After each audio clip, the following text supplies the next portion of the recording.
네, 박근혜 전 대통령 파면 사태에 직격탄을 맞은 자유한국당에서 오히려 대선 주자 풍년이라는 말이 나올 만큼 출마 선언이 잇따르고 있습니다. 당선 가능성을 믿는 걸까요? 아니면 또 다른 속내가 있는 걸까요? 안윤학 기자와 함께 좀 더 자세한 내막 알아보겠습니다. 자, 안윤학 기자.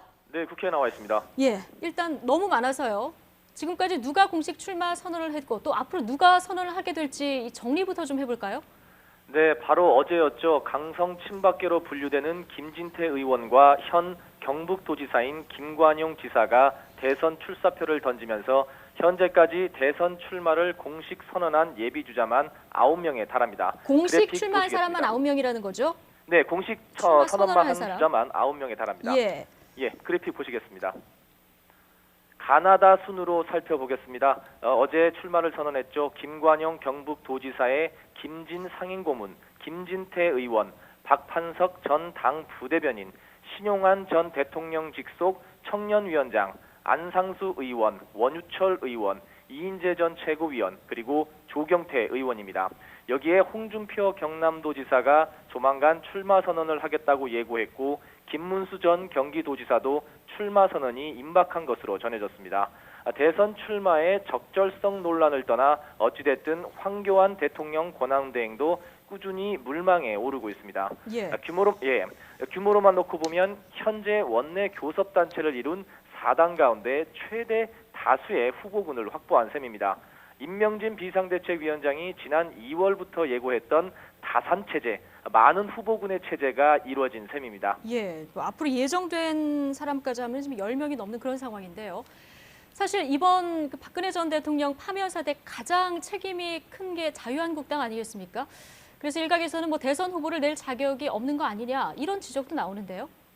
네, 그렇습니다. 사실 자유한국당 내에서도 탄핵에 찬성했던 의원들의 얘기를 들어보면 이번 대선에는 후보를 내지 않는 것도 방법이라는 말들도 합니다. 예. 철저한 자기 반성의 모습을 보여야 한다는 겁니다.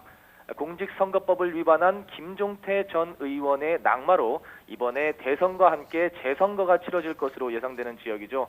경북 상주 군위 의성 청송 지역구에 자유한국당이 무공천 방침을 정한 것과도 같은 논리입니다.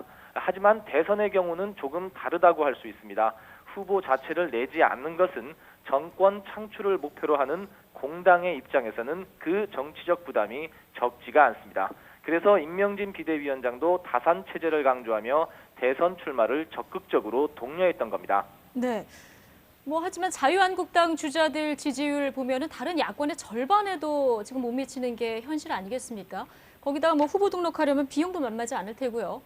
그런데도 잇따른 대선 출마, 이 속내 어떻게 해석할 수 있을까요? 네, 그나마도 출마 여부가 불투명한 황교안 대통령 권한대행과 홍준표 지사를 빼면 지지율 조사에서 유의미한 수치가 나오지 않는 게 현실입니다. 그렇죠. 예, 그렇습니다. 그런데도 이렇게 후보들이 난립하는 이유는 역설적으로 더불어민주당 문재인 전 대표 등과 같은 유력 후보가 없기 때문이라는 분석입니다. 일단 출마를 해서요, 대선 주자급으로 자신의 몸값, 그러니까 정치적 체급을 키워놓으면 향후 정치적 행보에도 도움이 될 수 있다는 겁니다. 대선 이후에 당권 경쟁이 이루어질 텐데, 즉 당 대표를 뽑는 것이죠. 그 당권 경쟁에서 대선 주자 인지도를 바탕으로 유리한 고지도 점할 수 있다는 겁니다. 예. 내부적으로는 내년 지방선거를 위한 포석이라는 분석도 설득력을 얻고 있습니다. 분당 사태로 중량감 있는 중진 의원들이 대거 바른정당으로 간 탓에 현재 자유한국당은 인재 수혈이 시급한 상황입니다. 그런데 이번 대선을 통해 많은 대선 주자 후보군을 통해서 차기 서울시장감, 차기 경기도지사와 같은 그런 광역단체장 후보군을 키워놓자는 전략이라는 설명입니다. 네, 그러니까 몸값 올리기다. 이번 대선이 아니라 내년 지방선거를 겨냥한 거다. 이렇게 해석이 나오는 거군요. 예, 그렇게 내부적으로도 그런 분석이다. 이런 설명들이 있었습니다. 예. 자, 그런데 역대 이렇게 후보가 난립한 적이 있었습니까? 네, 정확히 10년 전입니다. 지난 2007년 대통합 민주신당이 그랬습니다. 당시 예비 경선, 즉 컷오프 전까지만 해도 김두관, 손학규, 신기남, 유시민, 이해찬, 정동영, 천정배, 추미애 그리고 한명숙 등 9명의 후보가 현재처럼 난립했었습니다. 예. 결국 컷오프를 통해서 5명이 걸러졌고요.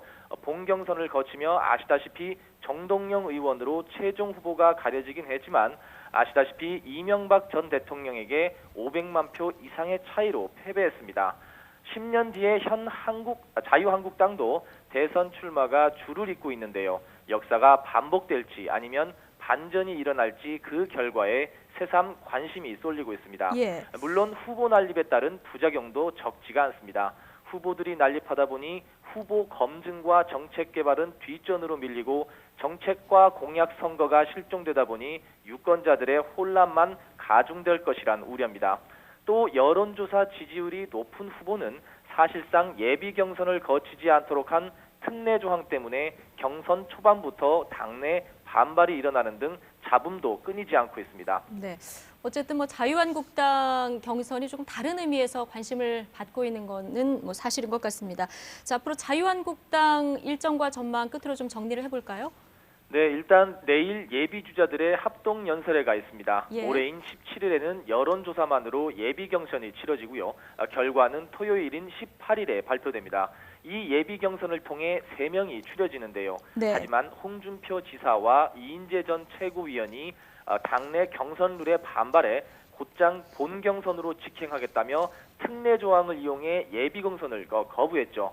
따라서 예비 경선을 거친 3명과 홍 지사, 이 전 최고위원 그리고 황교안 권한대행이 만약 출마하게 되면 황대행까지 포함해 최대 6명이 본 경선을 치를 것으로 전망됩니다. 사실 예비 경선에서는 누가 우세이고 열세인지 우위를 가려내기가 쉽지 않습니다. 앞서 말씀하셨듯이 아직 여론조사에서 강세를 보이는 후보가 없기 때문입니다. 그 정치권에서는 대통령은 하늘이 내려준다는 말이 있습니다. 그만큼 천심 그리고 천심이라고 일컫는 민심이 중요하다는 말일 텐데요. 민심과 천심을 제대로 읽어내려 하지 않고 향후 정치적 행보만을 위해 우후죽순 대선 출마에만 매달린다면 유권자들이 그 의도를 모르지는 않을 것 같습니다. 지금까지 국회에서 전해드렸습니다.